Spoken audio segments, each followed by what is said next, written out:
بسم اللہ الرحمن الرحیم۔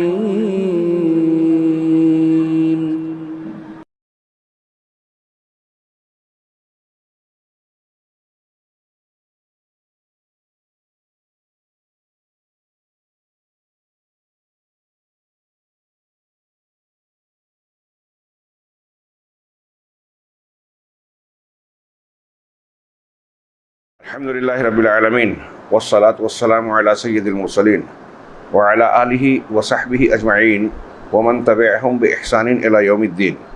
اعوذ باللہ من الشیطان الرجیم، بسم اللہ الرحمن الرحیم۔ فلذلک فادع واستقم کما امرت ولا تتبع اہواءہم وقل آمنت بما انزل اللہ من کتاب۔ محترم حاضرین، آج اہل السنہ والجماعہ کے دینی طور پر جس اصول کا ہم تذکرہ کرنے جا رہے ہیں، الفاظ میں اسے سماعت فرمائیں کہ اہل السنہ والجماعہ اپنی عقلوں کے ذریعے نصوص کا معارضہ نہیں کرتے اور نہ ہی اپنی خواہشات نفس اور ذوق سے کرتے ہیں، اور نہ ہی اپنے جیسے لوگوں کے اقوال سے ان کا معارضہ کرتے ہیں۔ یہ اصول ہے۔ اس اصول کو تھوڑے سے آسان الفاظ میں معارضہ کا معنی ہوتا ہے ٹکراؤ، مخالفت، یعنی اہل سنت والجماعت کا، ان لوگوں کا جو قرآن و حدیث کے دین حق پر قائم ہیں، ان کا یہ اصول ہے کہ اگر قرآن حدیث ہے تو قرآن و حدیث کے سامنے اس کے خلاف اپنی عقل کا استعمال نہیں کرتے۔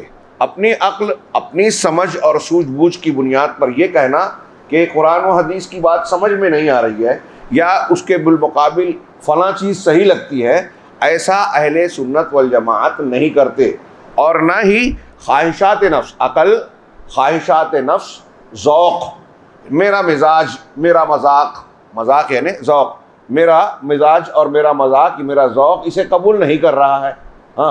اور اپنے جیسے کسی دوسرے شخص یعنی دوسرے انسان، اب وہ چاہے امام ہو، عالم ہو، پیر صاحب ہوں، بزرگ ہوں، کسی بھی شخص کی بات کو قرآن و حدیث کے سامنے پیش کر کے قرآن و حدیث کا معارضہ نہیں کرتے، مخالفت نہیں کرتے۔ بہت ہی اہم اصول ہے۔ کہنے میں یا اس طرح کی بات بولنے میں آپ کو بہت سارے مسلمان مل جائیں گے جو یہ کہیں گے کہ ہاں ہم قرآن و حدیث کو مانتے ہیں، لیکن کہاں تک مانتے ہیں؟ جب تک آپ کا اپنا دماغ، آپ کی اپنی عقل اسے قبول کرتی ہے آپ مان لیا، اور جہاں نہیں قبول کرتی ہے رد کر دیا۔ معتزلہ ایک گروہ گزرا ہے، اس کا تذکرہ ابھی آئے گا، اس نے تو باقاعدہ اصول ہی بنا لیا۔ ان کی جسارت ہے، ان کی آج کوئی بولا جائے تو ہمیں تعجب ہوگا، لیکن اصول کے طور پر نہ مانتے ہوئے بھی معتزلہ کے اس اصول کو مسلمانوں کے آج بہت بڑے طبقے اختیار کرتے ہیں۔ معتزلہ کا اصول یہ تھا کہ عقل کو نقل پر تقدم حاصل ہوگا، یعنی نقل قرآن حدیث، عقل ہماری سمجھ، یعنی ہمیں جو سمجھ میں آ رہا ہے وہ زیادہ اہم ہے، قرآن و حدیث اس کے پیچھے ہے۔ قرآن حدیث کی جو بات ہماری عقل میں نہیں آئے گی، ہم یا تو اس کو رد کریں گے یا اس کی تعویل کریں گے۔ یہ انہوں نے بطور اصول اختیار کر لیا تھا۔ آج وہ طبقہ، وہ مسلک ماننے والے بطور مسلک یا اس نام سے نہیں پائے جاتے، لیکن اس نام کا ان کا جو اصول ہے وہ مسلمانوں کے کئی طبقات اختیار کیے ہوئے ہیں کہ عقل کو، عقلیت پسند، عرب میں ان کو عقلانیین کہتے ہیں، عقلیت پسند لوگ، منکرین حدیث اسی کو سہارا بناتے ہیں کہ جو حدیث اللہ کے ہماری عقل سے ٹکرائے گی ہم نہیں مانیں گے، وہ نہیں قابل قبول نہیں ہوگی۔ اب کس کی عقل کو معیار بنایا جائے؟ ایک عام آدمی کی، ایک بزرگ کی، ایک فلاں کی، ایک فلاں کی، اور جو ہے ایسے ہی ہمارے یہاں بہت سارے لوگ جیسے مولانا ابو العالیٰ مودودی صاحب ایک منکر حدیث کا جواب دینے گئے، لیکن عقلیت کی بنیاد پر کئی حدیثوں کو خود ہی رد کر دیا۔ بخاری مسلم کی صاحب تدبر قرآن پوری تفسیر لکھی، کئی ہزار صفحہ کی، 17-18 جلدوں میں تدبر قرآن، اس میں جتنی صحیح حدیثوں سے دلیل نہیں پکڑی اس سے زیادہ صحیح حدیثوں کا رد کر دیا۔ اب ہمارا ایک عام آدمی پڑھتا ہے کہ بڑا اچھا لکھا ہے، بڑا خوبصورت لکھا ہے، خوبصورت تحریر ہے، اور اس خوبصورت تحریر میں جو زہر ملا ہوا ہے اس کو سمجھ ہی نہیں پاتے۔ لہٰذا اس اصول کو اگر آدمی سامنے رکھے گا تو ایسی جو ہے تحریروں سے جو انسان کو دھوکے میں ڈال دیتی ہیں، ایسی تقریروں سے، ایسی جو ہے سرگرمیوں سے۔ ہمارے ارد گرد آج کئی لوگ اس طرح، روز نئے نئے فتنے پیدا ہوتے ہیں ہمارے ہندوستان میں نے اس سے پہلے شروعات میں کہا تھا کہ عربوں میں جہاں علماء سے لوگوں کا، عوام کا تعلق ہے اور جو منہج سلف پر اور عقیدے پر محنت کرتے ہیں، وہاں اس طرح کے فتنے آپ کو نہیں ملیں گے کہ کوئی بھی نیا آدمی اٹھا، الٹی سیدھی بات کیا، ہمارا نوجوان اس سے متاثر ہو جاتا ہے۔ متاثر اس لیے ہوتا ہے باطل سے، خوبصورت چمکنے والے پیتل کو سونا اس لیے سمجھ لیتا ہے، کانچ کے ٹکڑے کو ہیرا اس لیے سمجھ لیتا ہے کہ اس کو اصلی ہیرے کی پرکھ ہی نہیں دی گئی۔ یہ جب اصول ہیں آپ نے لے لیا تو قرآن حدیث کی اور سچی تعلیم آپ کے سامنے ہوگی، اس لیے اس پر تربیت ضروری ہے۔ میں مزید کچھ کہوں اس سے بہتر ہے کہ اس اصول کو جن نصوص سے، قرآن حدیث کی جن دلیلوں سے نکالا گیا ہے، اس میں سے چند کو ہمارے جو مصنف ہیں انہوں نے پیش کیا ہے، ان دلیلوں پر سرسری طور سے نظر ڈالتے ہیں۔ آپ بہت ہی غور سے سنیے، یہ اللہ کا کلام اور جناب محمد رسول اللہ صلی اللہ علیہ وسلم کا فرمان ہے۔ پہلی آیت، فَلِذَٰلِكَ فَادْعُ وَاسْتَقِمْ كَمَا أُمِرْتَ وَلَا تَتَّبِعْ أَهْوَاءَهُمْ وَقُلْ آمَنْتُ بِمَا أَنزَلَ اللَّهُ مِنْ کتاب۔ یہ سورہ شورى کی آیت نمبر 15 ہے۔ اس میں اللہ نے کہا کہ اے محمد اسی دین کی طرف لوگوں کو بلاتے رہنا، اسی کی طرف یعنی اسی دین کی طرف۔ کون سا دین؟ جو اللہ نے دیا، ہاں، اور جیسا تم کو حکم ہوا ہے اسی پر قائم رہنا۔ خطاب اس آیت میں نبی کریم صلی اللہ علیہ وسلم سے واحد کے صیغے کے ساتھ ہے کہ آپ ایسا کرنا، اور یہ اصول ہے کہ الامر بالاسوہ امر لاتباعہ۔ اللہ کے نبی صلی اللہ علیہ وسلم کو حکم دیا جا رہا ہے تو آپ کے لیے پوری امت کو نمونہ بنایا گیا، یہ حکم دیا گیا کہ آپ کی پیروی کیجیے۔ تو اب جو حکم رسول اللہ صلی اللہ علیہ وسلم کو دیا جا رہا ہے خود بخود وہ پوری امت کو دیا جا رہا ہے، الا یہ کہ کوئی دلیل آ جائے جس سے یہ ثابت ہو کہ یہ حکم نبی پاک صلی اللہ علیہ وسلم کے لیے خاص ہے، تب وہ مستثنیٰ ہو جائے گا۔ ورنہ ہر حکم جہاں یا ایھا النبی کہہ کے بھی اللہ رب العالمین نے خطاب کیا ہے قرآن مجید میں، تو وہ خطاب اگرچہ نبی سے ہو لیکن مخاطب میں، مراد میں نبی کے ساتھ ساتھ آپ کی پوری امت بھی ہے۔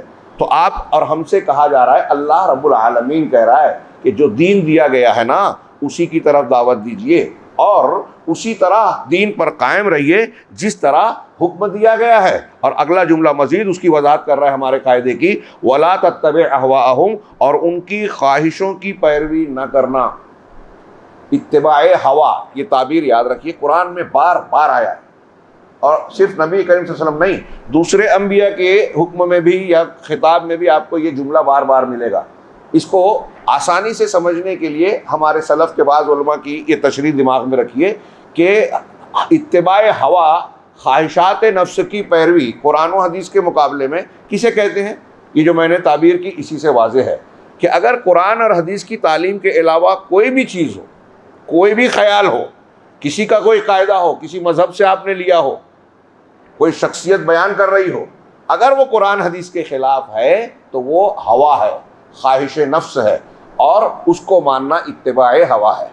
دنیا میں جتنی گمراہیاں ہیں اس کی دو تین بنیادیں جو ہیں، جتنی بھی گمراہیاں، اب وہ دوسرے مذہب ہوں یا دوسرے مسلک ہوں، بدعت و خرافات ہوں یا شرک اور کفر کی کوئی بھی تعلیم طریقہ ہو، وہ سب اتباع ہوا اور جہالت کی بنیاد پر قائم ہے۔ اللہ کہہ رہا ہے کہ جو حکم دیا گیا ہے آپ کو وہی ماننا، ان کی خواہشوں کے پیچھے نہیں چلنا۔ نبی صلی اللہ علیہ وسلم سے کہا جا رہا ہے، اور جو کتاب اللہ نے نازل فرمائی ہے، ہاں، اور یہ کہہ دو اور یہ لوگوں میں اعلان کر دو، وقل، اور لوگوں میں کہہ دو، آمنت بما انزل اللہ من کتاب، کہ میں ایمان لایا اسی کتاب پر جو اللہ نے اتارا ہے۔ آپ یہ لوگوں میں کہو اس کتاب کو میں مانتا ہوں۔ اب نبی صلی اللہ علیہ وسلم کتاب کو مان رہے ہیں، آپ کی زندگی کتاب کے مطابق ہے۔ ایک آدمی اگر آ کے آج یہ کہتا ہے، کوئی منکر حدیث، کہ اللہ کے رسول صلی اللہ علیہ وسلم کی بات یا تشریح کو ہم کو نہیں ماننا ہے، میں جو سمجھتا ہوں تو وہ یہ دوسرے لفظوں میں یہ بھی کہہ رہا ہے کہ خود محمد رسول اللہ صلی اللہ علیہ وسلم جن پر کتاب نازل ہوئی انہوں نے کتاب نہیں سمجھی، انہوں نے کتاب پر عمل نہیں کیا، یہ کہہ رہا ہے یہ منکر حدیث۔ ہاں، میں کہتا ہوں اکثر، اس سے پہلے یہاں بھی کہہ چکا ہوں کہ منکر حدیث، گمراہ فرقے تو سبھی میں کچھ نہ کچھ بے وقوفی، جہالت، حماقت ہوتی ہے، لیکن یہ بہت ہی کھلا ہوا سطحی بے وقوف ہے۔ ہاں انتہائی بے وقوف. میری تو سمجھ میں نہیں آتا لوگ ہو کیسے جاتے ہیں اور ان سے متاثر کیسے ہوتے ہیں. تھوڑا سا عقل و شعور کا استعمال کریں تو یہ معلوم ہوگا کہ وہ جس کو عقل کہہ رہے ہیں وہ حماقت ہے, بے وقوفی ہے. ان کے یہاں عقل نہیں ہے. یہ اللہ کی کتاب کو ماننے کی بات کہتے ہیں, اپنے آپ کو اہل قرآن کہتے ہیں. اور قرآن میں جگہ جگہ جو کہا گیا ہے رسول کی اتباع کرو, جو رسول دے لے لو, یہاں کہا جا رہا ہے آپ ان کی اتباع کرو. قرآن میں جگہ جگہ واقعات کے تناظر میں جو اللہ کے رسول صلی اللہ علیہ وسلم کے ساتھ پیش آیا ہے اس کے تناظر میں ہدایات دی گئی ہے. حدیثوں کو کاٹ دیا جائے تو وہ آیتیں سمجھ میں ہی نہیں آئے گی. اور دنیا میں کوئی کام نہیں کر سکتا آدمی دین کے اعتبار سے مکمل اگر حدیثوں کو نہ مانے. اور قرآن اور حدیث الگ الگ نہیں ہے, ایک دوسرے سے جڑے ہوئے لازم و ملزوم ہے. اللہ کے رسول صلی اللہ علیہ وسلم نے فرمایا کہ یہ دونوں جدا نہیں ہو سکتے یہاں تک کہ میرے پاس حوض پر آ جائیں. آگے میں دوسری دلیل پڑھ رہا ہوں. اللہ رب العالمین کا مزید ارشاد ہے وما كان لمؤمن ولا مؤمنة اذا قضى الله ورسوله امرا ان يكون لهم الخيرة من امرهم ومن يعص الله ورسوله فقد ضل ضلالا مبينا. دیکھیے ایمان کی کسوٹی یہ دے رہی ہے قرآن کی یہ آیتیں کہ کبھی بھی نہ کسی مومن مرد کا حق ہے اور نہ کسی مومن عورت کا. دوسرے لفظوں میں اس کا ترجمہ کریں ما کان لمؤمن ولا مؤمنۃ, کسی مومن مرد اور کسی مومن عورت کو یہ حق ہی نہیں ہے ہی نہیں ان کے پاس یہ اختیار. کیا کہ جب اللہ اور اس کے رسول کسی معاملے کا فیصلہ کر دیں کہ ان کے لیے ان کے معاملے میں اختیار ہو, یعنی اگر اللہ اور رسول کی کوئی بات کسی مسئلے میں آ گئی تو کسی مومن مرد اور عورت کے لیے یہ اختیار نہیں ہے, آپشن نہیں ہے, چوائس نہیں ہے کہ وہ اپنے طور سے کہ میں یہ مانتا ہوں یا یہ مانتا ہوں, یہ کہہ ہی نہیں سکتا. اللہ اور اس کے رسول کا فیصلہ ہو گیا تو مومن مرد اور عورت کے لیے اسے قبول کرنا ہی ہے, آپشن نہیں ہے, چوائس نہیں ہے. ہاں کہا جو کوئی اللہ اور اس کے رسول کی نافرمانی کرے سو یقیناً وہ گمراہ ہو گیا, واضح گمراہ ہونا, یعنی وہ جو لفظی ترجمہ کریں ضلالا مبینہ, وہ کھلی گمراہی میں پڑ گیا. قرآن کہہ رہا ہے بھائی, صرف اللہ نہیں, صرف قرآن نہیں, اللہ اور اس کے رسول دونوں کہا, یعنی قرآن اور حدیث کے خلاف گیا. اب اگر کسی انسان نے کسی جماعت نے یہ اصول بنا لیا یا یہ عمل کیا کہ قرآن حدیث کچھ کہہ رہے ہیں, میری عقل جو کہہ رہی ہے میں وہ مانوں گا, قرآن حدیث کو اس کے مطابق بنانے کی کھینچتان کرنے کی کوشش کروں گا, تو وہ اس آیت کریمہ کے مطابق کھلی گمراہی میں ہے, یعنی اس کی گمراہ ہونے میں کوئی شک نہیں کرنا چاہیے. کہا مزید ارشاد باری تعالیٰ ہے فلا وربک لا یؤمنون حتی یحکموک فیما شجر بینہم ثم لا یجدوا فی انفسہم حرجا مما قضیت ویسلموا تسلیما. یہ آیت میں سمجھتا ہوں ہر مسلمان کو نا یاد رکھنی چاہیے کہ تمہارے رب کی قسم, اللہ نے رب کی قسم اللہ کے رسول صلی اللہ علیہ وسلم سے خطاب کر کے کہا تمہارے پروردگار کی قسم, یہ لوگ ایمان والے ہو ہی نہیں سکتے. لا یؤمنون, ایمان والے نہیں ہو سکتے حتی یحکموک, یہاں تک کہ ان کا یہ روش, ان کا یہ طریقہ ہو کیا کہ یحکموک فیما شجر بینہم, اپنے باہمی جھگڑوں میں اختلافات میں آپ کو حکم بنائیں. آپ کا میرا جھگڑا ہو گیا تو ہم اللہ کے نبی صلی اللہ علیہ وسلم کی عدالت میں جائیں. اب اللہ کے نبی صلی اللہ علیہ وسلم آپ کہیں گے ہے نہیں, تو آپ کی حدیثیں تعلیمات ہے کہ نہیں ہے؟ دنیا میں کسی انسان کی تعلیم محفوظ اللہ نے نہیں کی سوائے رسول اللہ صلی اللہ علیہ وسلم. جب اللہ نے کہا منکرین حدیث سنیں, جب اللہ نے یہ قرآن میں کہا کہ ہم نے الذکر کو نازل کیا اور اس کی حفاظت کرنے والے ہم ہی ہیں, تو اس وعدے میں قرآن کے ساتھ ساتھ حدیث کی حفاظت کا وعدہ بھی آ گیا. اب آپ کو نہیں سمجھتا ہے تو سمجھنے والوں سے پوچھئے کیسے, تو وہ سمجھائیں گے. کئی طریقے سے یہ بات ثابت ہوتی ہے, کیونکہ قرآن کا جو اللہ نے نازل کیا, خود قرآن میں کہا ہے کہ اس کا بیان کرنا بھی ہمارے ذمہ ہے. سورہ قیامہ میں کئی مرتبہ میں نے آیت پڑھی. تو اب جب اللہ کا کلام قرآن اور اس کا بیان بھی اللہ نے ہی نازل کیا جو حدیث ہے, تو آپ سوچئے تھوڑی دیر کے لیے کہ اللہ تعالیٰ جب کہہ رہا ہے کہ میں قرآن کی حفاظت کرنے والا ہوں, تو قرآن کے الفاظ کی حفاظت کرے گا, معنی کی حفاظت نہیں کرے گا کیا؟ بیان قرآن, ہاں ثم ان علینا بیانہ, ہمارے ہی ذمہ داری ہے قرآن کا بیان کرنا. وہ بیان کہاں ہے؟ اللہ کے رسول کو قرآن کہہ رہا ہے کہ یعلمہم الکتاب والحکمہ, کتاب کی بھی تعلیم دیتے ہیں اور الحکمہ کی, وہ حکمت کہاں ہے؟ قرآن سے ہٹ کر رسول نے جو بھی تعلیم دی وہ الحکمہ ہے, قرآن سے ہٹ کر جو بھی پیش کیا وہ بیان قرآن ہے, وہی حدیث ہے. اب اللہ تبارک و تعالیٰ نے قرآن بھی اتارا, بیان بھی اتارا.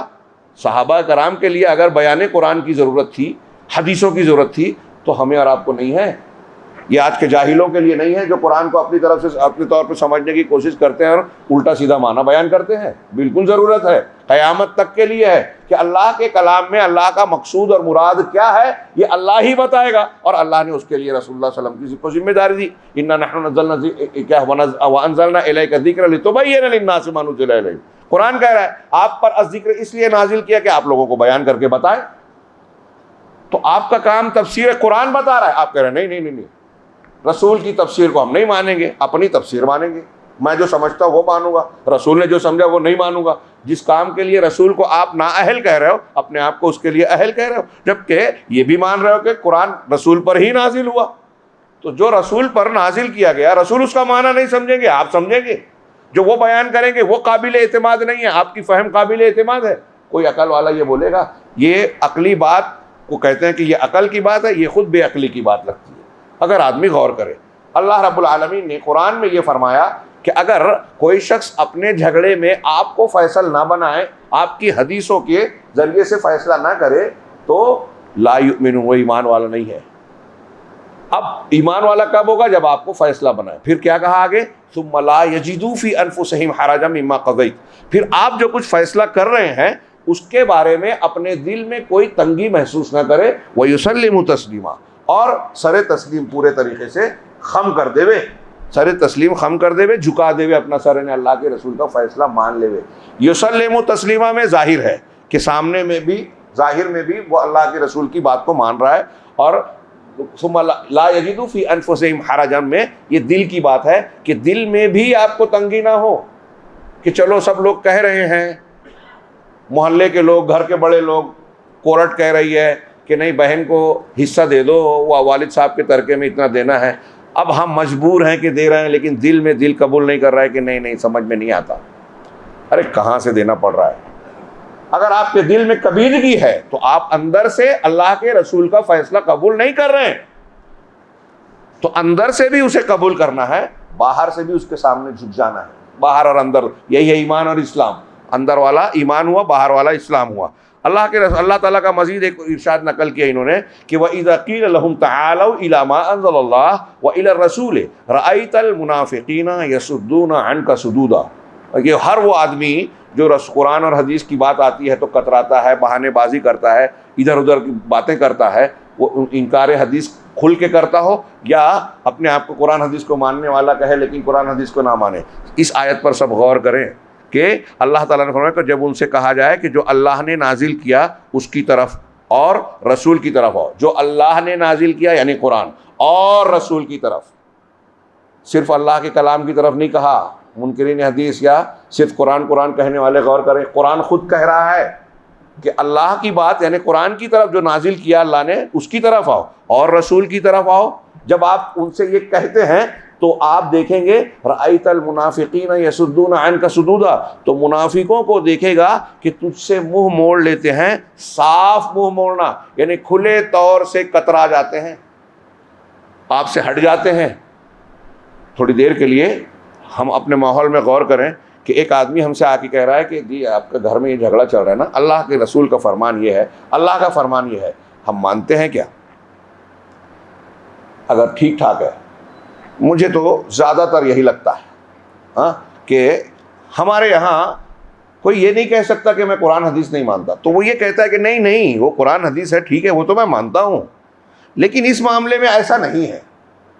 ہم کترا کے نکلنے کی کوشش کرتے ہیں. وہی منافقین کی روش ہے کہ اللہ اور اس کے رسول کی طرف، دوسرے لفظوں میں یہ کہا جائے کہ جب قرآن و حدیث کی طرف دعوت دی جاتی ہے تو کترا جاتے ہیں. یہ کس کی روش قرآن بتا رہا ہے؟ منافقین کی. آج یہ روش ہر اس شخص کی ہوتی ہے جو قرآن و حدیث کے سامنے کسی خود کے بنائے ہوئے، بات کے بنائے ہوئے اپنے مسلک کے اصولوں کو مانتا ہے کہ نہیں قرآن حدیث ہے لیکن میں تو شافعی ہوں، اس لیے شافعی مسلک پہ عمل کرتے ہوئے جب میں مانوں گا تو یہ اگرچہ حدیث ہے اور امام شافعی کا مسلک اس کے خلاف ہے میں اسے مانوں گا. جبکہ امام شافعی کہتے ہیں کہ جب حدیث آ جائے تو میرا قول چھوڑ دو. اترکوا قولی بخبر رسول. اور یہ امام حنیفہ سے بھی مروی ہے کہ صحیح حدیث مل جائے وہی میرا مذہب ہے. کیوں؟ اس لیے کہ وہ ان تعلیمات کو جانتے تھے، مانتے تھے. ہم ماننے کو تیار نہیں ہیں۔ قرآن حدیث کی واضح دلیلوں کو لوگ رد کرتے ہیں، علماء اور علامہ نام کہلا کے بھی رد کرتے ہیں، اور قرآن حدیث جو کہہ رہا ہے، اس قرآن حدیث نے جو نہیں کہا کہ فلاں بزرگ کو پکڑ کے اسی کی تقلید کرتے رہو، کہیں ایک دلیل نہیں ملے گی کھلی، اس کو اس طرح پکڑ کے بیٹھے ہیں کہ اگر وہ چھوٹ گیا تو دین چھوٹ گیا۔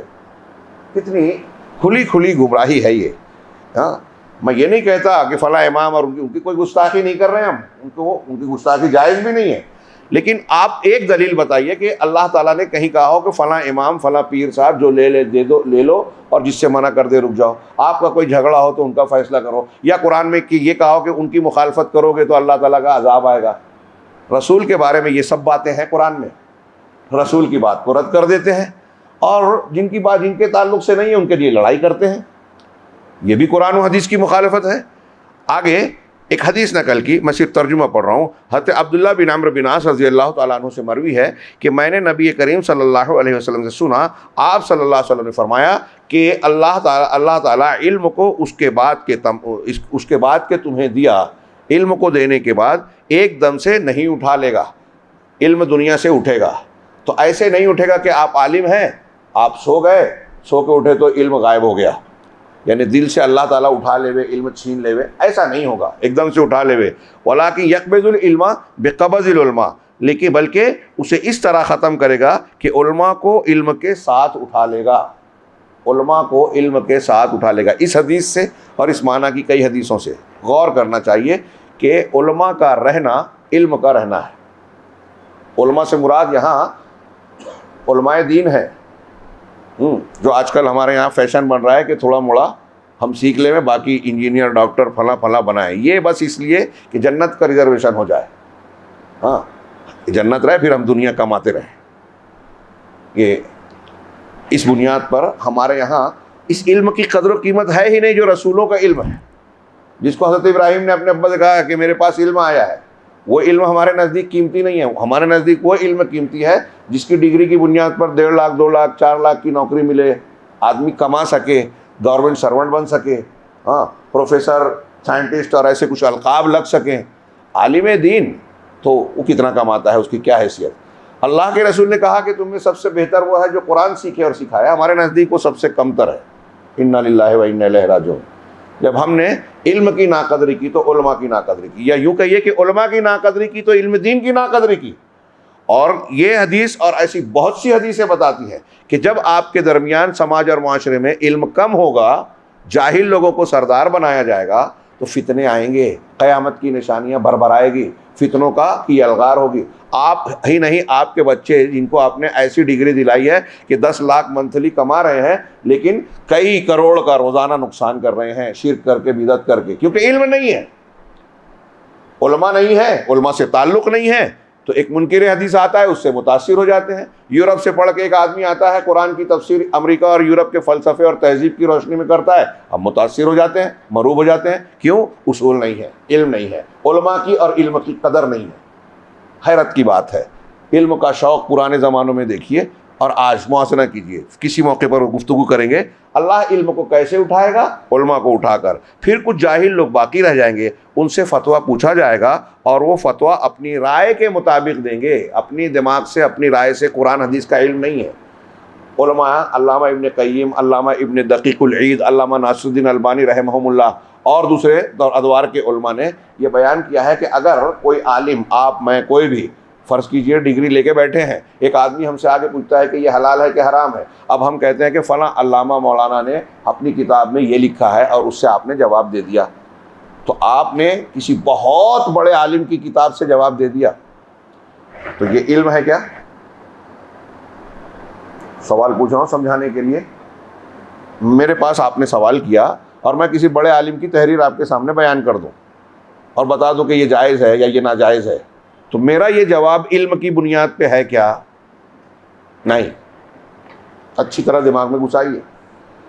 ایک عالم کے پاس کوئی جاتا ہے، وہ عالم اپنے مسلک کی کسی کتاب سے اگر فتویٰ دیتا ہے، ہدایہ میں یہ لکھا ہے، شرح وقایہ میں یہ لکھا ہے، ہاں مولانا فلاں نے، علامہ فلاں نے یہ لکھا ہے، امام فلاں نے یہ لکھا ہے، اور اسی پر اکتفا کر جائے، اس میں دلیل نہیں ہے، یعنی قرآن اور حدیث نہیں ہے، تو ان علماء نے جن کا میں نام لیا اور ایسے اور بھی بہت سے علماء نے کہا کہ اس طرح فتویٰ دینے والا آدمی بغیر علم کے فتویٰ دے رہا ہے اس حدیث کے مطابق، کہ جب ان سے فتویٰ پوچھا جائے گا تو بغیر علم کے فتویٰ دیں گے۔ اور میں کوئی چڑھانے کے لیے نہیں، اصول کے اعتبار سے بیان کر رہا ہوں کہ خود مقلدین کو یہ اعتراف ہے، کتابوں میں لکھا ہے کہ مقلد جاہل ہوتا ہے، جہالت کی وجہ سے ہی وہ تقلید کر رہا ہے۔ تقلید کا مطلب یہ ہے کہ قرآن حدیث کو چھوڑ کے امام کی بات مان رہا ہے ایک شخصیت کی۔ اب قرآن حدیث دلیل ہے، امام کی بات دلیل نہیں ہے، اور یہ اس لیے امام کی بات مان رہا ہے کہ کہتا ہے کہ میں قرآن حدیث سمجھ نہیں سکتا، جان نہیں سکتا، امام کو معلوم ہے، تو معلوم اس کو ہے اور مجھ کو اس پہ بھروسہ ہے، اس لیے اس کی مان رہا ہوں۔ تو اب ایک آدمی مقلد ہے، وہ چاہے شیخ الحدیث اور مفتی بن کے بیٹھ گیا ہو، اب وہ مفتی فی المسلک، مجتہد فی المسلک، یہ اصطلاح نکالی گئی کہ نہیں میں مجتہد نہیں ہوں، قرآن حدیث نہیں سمجھتا، لیکن مسلک میں اجتہاد رکھتا ہے۔ وہ ایک علمی بات ہو جائے گی، تھوڑی گہرائی میں جانے والی، لیکن موٹی موٹی بات سوچئے کہ وہ کہہ رہا ہے کہ میں مقلد ہوں مطلب میں جاہل ہوں۔ اب جب جاہل ہے تو فتویٰ دے سکتا ہے کیا؟ وہ چاہے دارالفتہ کھولا ہو، نہیں دے سکتا۔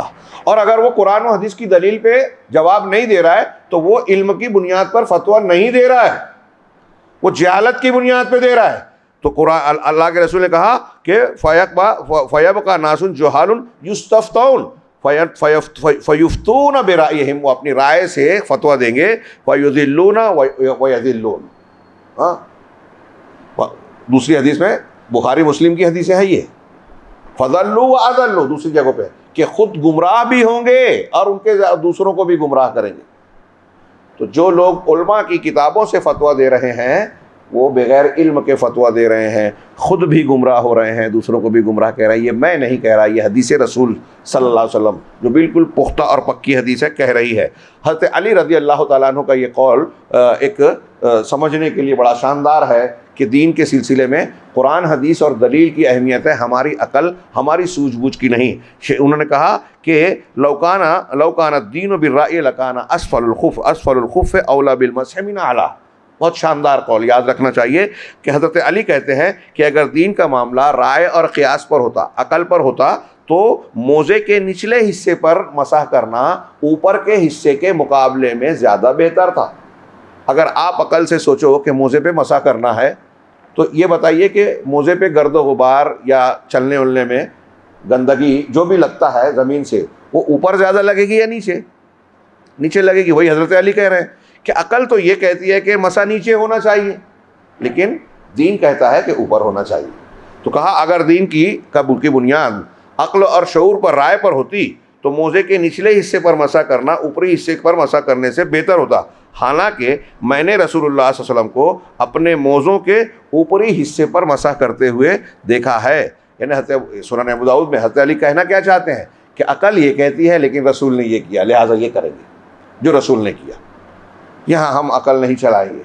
اسی طریقے سے ایک روایت نقل کی کہ دو عورتوں میں جھگڑا ہوا، ایک نے دوسرے کو پتھر مارا، وہ مر گئی، اس کے پیٹ میں بچہ تھا وہ بھی مر گئی، اور پیٹ کا بچہ بھی مر گیا۔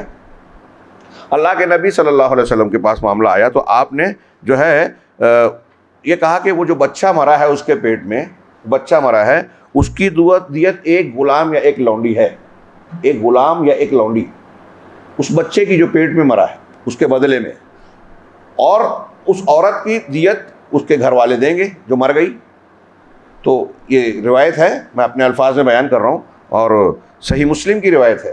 تو اس پر جو مارنے والی عورت تھی، اس کے گھر کے، اس کے خاندان کے ایک صاحب نے کہا کہ ایک ایسا بچہ جو پیٹ میں تھا، نہ اس نے بولا، نہ ہنسا، نہ رویا، نہ چلا آگے گیا، نہ پیچھے آیا، کچھ کیا ہی نہیں، وہ پیٹ میں ہی تھا، تو اس کی دیت بھی دینا ہے کہ ہم کو؟ اس نے ایک اچھا جملہ کہا کہ نہ چلا، نہ گویا، نہ آگے ہوا، نہ پیچھے ہوا۔ تو اللہ کے رسول صلی اللہ علیہ وسلم نے کہا کہ یہ کاہنوں کا بھائی ہے، یہ کاہنوں کا بھائی ہے۔ ایسی قافیہ وار عبارت بولنے کی وجہ سے اللہ کے رسول نے اس سے کہا۔ تو روایت میں یہ ہے کہ اس نے قافیہ وار عبارت تو بولی اچھے ڈھنگ سے، بہت پیاری عبارت۔ آج کل بھی لوگ بولتے ہیں تو بولتے ہیں کہ ارے بہت اچھا لکھا انہوں نے، ان کی کتاب پڑھیے تو پڑھتے رہ جائیے، لیکن وہ حدیثوں کا انکار کرتے ہیں۔ تو یہ بھی وہی کر رہا تھا، اللہ کے رسول صلی اللہ علیہ وسلم کی بات کو ٹالنے کے لیے اچھی عبارت میں بات کر رہا ہے۔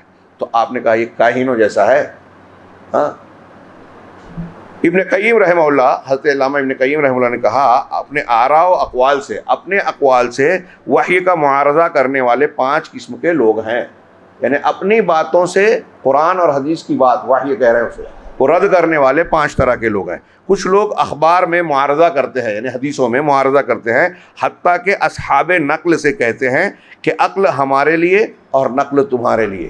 یہ ایک قسم ہے کہ تم نقل مانو قرآن و حدیث کو، ہم عقل پر چلیں گے. یہ تاثر دیتے ہیں کہ جو قرآن حدیث مان رہے ہیں نا ان کو عقل نہیں ہے، ان کو ہے. ہاں، اسی کا ایک بچہ قاعدہ یہ بھی بنا کہ آپ جماعت اسلامی والے یہ کہتے ہیں کہ روایت اور درایت، ہم درایت کو مانتے ہیں. درایت کی جو اصطلاحی تعریف ہے جو مطلب محدثین کے نزدیک، اس درایت کو ان سے پوچھ لیں کہ درایت کا مطلب کیا ہے تو نہیں بتائیں گے. یہ سمجھیں گے درایت صرف عقل کو بولتے ہیں. ایسا نہیں ہے. درایت اصولوں کے مطابق سمجھنے بوجھنے کو کہتے ہیں. کچھ لوگ نمبر 2 کچھ لوگ اپنی عقلوں سے معارضہ کرتے ہیں. قرآن حدیث کو رد کرنے والوں کے قسمیں بتا رہے ہیں.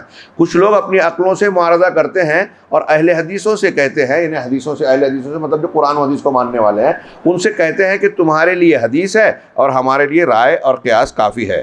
کچھ لوگ 3 نمبر کچھ لوگ اپنے ذوق سے معارضہ کرتے ہیں کہ تمہارے لیے شریعت اور ہمارے لیے حقیقت ہے. یعنی یہ الگ الگ کیٹیگری کے لوگ ہیں. رائے، عقل، ذوق. یہ ذوق صوفیوں میں چلتا ہے کہ ہم عبادت کرتے کرتے ہمارے اندر ایسی طبیعت اور مزاج بن گیا کہ کیا صحیح ہے کیا غلط ہے سمجھ میں آ جاتا ہے، اور ہم اپنے حساب سے قرآن حدیث کو سمجھ لیتے ہیں. ہاں، حقیقت جان لیتے ہیں. نمبر 4 وہ ان کے یہاں جو اس سے پہلے آیا تھا نا، وہ کہتے ہیں کہ مغز کو جان لیتے ہیں، آپ لوگ چھلکا اختیار کرتے ہو.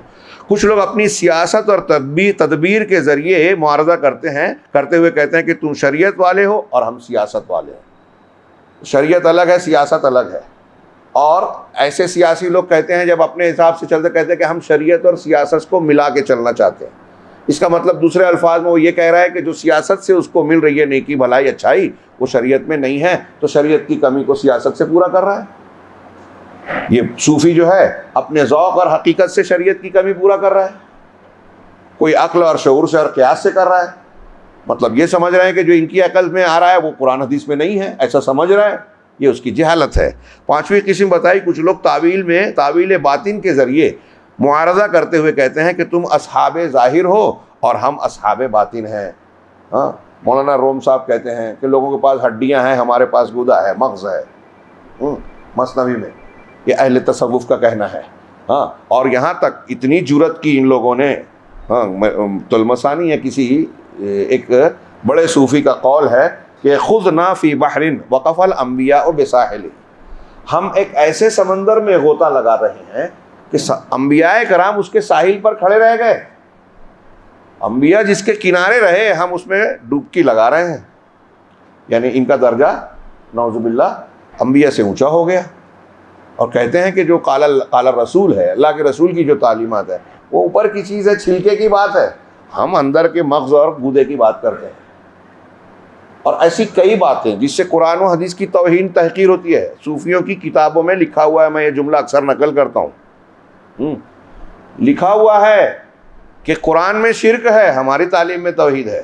اگر آپ کو دین سیکھنا ہے پیر صاحب کے پاس آئیے، ان کے سلسلے سے جڑیے، قرآن حدیث کو، قال اللہ قال رسول کو چھوڑ دیجئے. یہ جملہ ایک اگر ایمان والا آدمی تھوڑا سا بھی شعور اور عقل اور دین پر ایمان رکھتا ہے نا، یہ جملہ اس کو بتا دے گا کہ یہ پوری چیز اور تحریک اور اس پر کھڑی ہونے والی عمارت اسلام سے دور کرنے کی بھیانک سازش ہے. اور تصوف کا وجود اگر آپ ہسٹوریکل تاریخی انداز میں پڑھیں تو معلوم ہوگا کہ مسلمانوں کے خلاف سازش کے طور پر ہی اس کا وجود ہوا ہے. اسے وجود دینے والے اسلام دشمن دوسرے مذاہب کے لوگوں کے ساتھ روافظ اور دوسرے گمراہ فرقے، باطنی فرقے اس میں شامل تھے. اور انہوں نے یہ پلان بنایا کہ اس طرح گھسیں اور اہل بیت کی طرف نسبت کر کے قرآن حدیث کے نام پر ایسی باتیں پیش کریں جو قرآن حدیث کے خلاف ہو. عوام کا، مسلمان جاہلوں کا یہ مزاج ہے کہ جہاں اہل بیت کے نام سے آپ کوئی بات بیان کرو گے بغیر آنکھ بند کر کے، بغیر تحقیق کے مان لے گے. یہ حضرت علی نے کہا، یہ حضرت حسین نے کہا، یہ اہل بیت کے فلاں امام نے کہا. امام کہتے ہیں آپ بولیں گے وہ مان لیں گے. یہ میں کتابوں میں درج ہے، جو میں کہہ رہا ہوں ہوائی بات نہیں ہے، آن ریکارڈ تاریخی حقیقی بات ہے. باطنی فرقے وجود میں ہیں، اور وہاں یہ قاعدہ بنایا گیا کہ آپ اپنی طرف سے کوئی غلط بات بولو گے کوئی مسلمان نہیں مانے گا، لیکن جب یہ بولو گے کہ امام نے کہا ہے، قرآن کی آیت کا ظاہر ایک ہے اور باطن ایک ہے، یہ لوگ ظاہری معنی پہ جاتے ہیں قال اللہ قال رسول کہنے والے، اور ہم اس کے باطنی معنی پر جاتے ہیں۔ یہ باطنیہ کا ایک پورا گروہ پیدا ہوا، اور اس میں آج آپ کئی نام نہیں جانتے ہیں لیکن دنیا میں بھی، جیسے دروز ایک فرقہ ہے، قرامطہ ایک فرقہ گزرا ہے جس نے مکہ میں حرم کے اندر حاجیوں کو قتل عام کیا، خون بہہ گیا زمین میں ٹخنوں تک، حجر اسود کو مکہ سے نکال کے مصر رکھا، یا وہ مصر کے وہاں بارڈر پہ سعودی عرب کے، ہاں تو اس میں جو ہے قریب 18-20 سال 22 سال حرم میں نہیں تھا وہ حجر اسود۔ یہ باطنیہ تھے، مسلمانوں کو قتل کرنا فرض مانتے ہیں، فاطمی باطنی، اور سب کا تعلق آپ کو شیعوں سے روافض سے ملے گا۔ کہاں کہاں تک یہ گمراہی جاتی ہے، ہاں بات تھوڑی سی بظاہر پھیل گئی، لیکن یہ قرآن و حدیث کو نہ ماننے والوں کی 5 قسمیں جو علامہ ابن قیم نے بتائی ہے، ان 5 کو اگر آپ دیکھیں گے تو تاریخی طور سے پھیلے ہوئے، اور ان لوگوں کے اثرات آج ہمارے بیچ میں موجود کچھ گمراہ فکروں اور فرقوں میں پائی جاتی ہیں۔ حالانکہ ان میں سے کسی کے پاس بھی اپنے اصولوں میں سے کسی اصول پر کوئی ضابطہ نہیں، بلکہ سب کی باتیں اور نظریات صرف خواہشات نفس پر مبنی ہیں، جیسا کہ ارشاد باری تعالیٰ ہے۔ ہاں اللہ نے فرمایا فَإِن لَمْ يَسْتَجِيبُوا لَكَ فَاعْلَمْ أَنَّمَا يَتَّبِعُونَ أَهْوَاءَهُمْ وَمَنْ أَضَلُّ مِمَّنِ اتَّبَعَ هَوَاهُ بغیر هدى من اللہ إِنَّ اللَّهَ لَا يَهْدِي الْقَوْمَ الظَّالِمِينَ۔ یہ گمراہی اور اس کی جو متعلقہ چیزیں ہیں یہ کافی پھیلی ہوئی ہیں۔ میں آج کے درس میں یہ ایک آیت کا ترجمہ کر کے آج کے درس کو روکتا ہوں، کل اسی قاعدے پر بقیہ باتیں جو شیخ صالح الفوزان نے بعض موجودہ حالات میں جن چیزوں کا ذکر کیا ہے ہلکا پھلکا، ہم اس پر گفتگو کریں گے۔ اللہ رب العالمین نے فرمایا پھر اگر یہ تمہاری بات کو قبول نہ کریں، قرآن کہہ رہا ہے فَإِن لَمْ يَسْتَجِيبُوا لَكَ، اگر یہ لوگ آپ کی بات کو قبول نہیں کریں، فَاعْلَمْ تو جان لو، علم حاصل کر لو یا یہ دماغ میں بٹھا لو، اللہ کہہ رہا ہے جان لو فَاعْلَمْ کہ یہ انما یتبعون اہواءہم، تو یہ جان لو کہ یہ صرف اپنی خواہشات کی، اپنی خواہشوں کی پیروی کرتے ہیں، اور اس سے زیادہ گمراہ کون ہوگا جو اللہ کی ہدایت کو چھوڑ کر اپنی خواہش کے پیچھے چلے۔ یہ اللہ کا کلام کہہ رہا ہے کہ وہ سب سے زیادہ گمراہ ہے جو قرآن حدیث چھوڑ کے اپنے دماغ کے پیچھے جو جا رہا ہے۔ بے شک اللہ ظالم لوگوں کو ہدایت نہیں دیتا۔ یہ سورہ القصص کی آیت نمبر 50 ہے۔ آپ دیکھیں کہ اللہ تبارک و تعالیٰ نے اس آیت میں اور دوسری بہت ساری آیتوں میں دلیل وحی کے مقابلے میں اگر کوئی شخص کوئی دوسری چیز کو مانتا ہے تو اس کو ہوا، اور اس کے ماننے کو اتباع ہوا کہتا ہے، یعنی خواہشات کی پیروی کرنا۔ آپ دیکھیے کہ نبی کریم صلی اللہ علیہ وسلم کے بارے میں آگے ہمارے درس میں ہے، ایک کہا گیا وَمَا يَنْطِقُ عَنِ الْهَوَىٰ إِنْ هُوَ إِلَّا وَحْيٌ يُوحَىٰ۔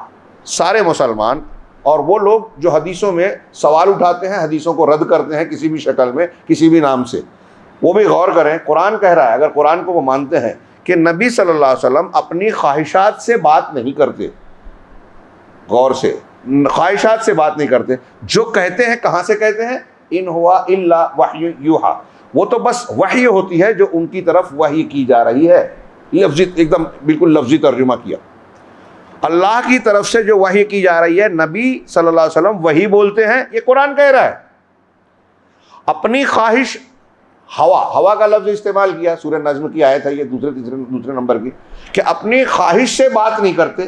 ہم دوسرے لفظوں میں عام بول چال میں کہہ لیں کہ اپنے من سے نہیں بولتے، اپنے دل سے نہیں بولتے، یعنی نبی جو کہہ رہے ہیں وہ ان کی اپنی بات نہیں ہے بلکہ اللہ کی بات ہے جو اللہ نے ان کی طرف وحی کی ہے۔ اس سے کلیئر بات کیا ہو سکتی ہے؟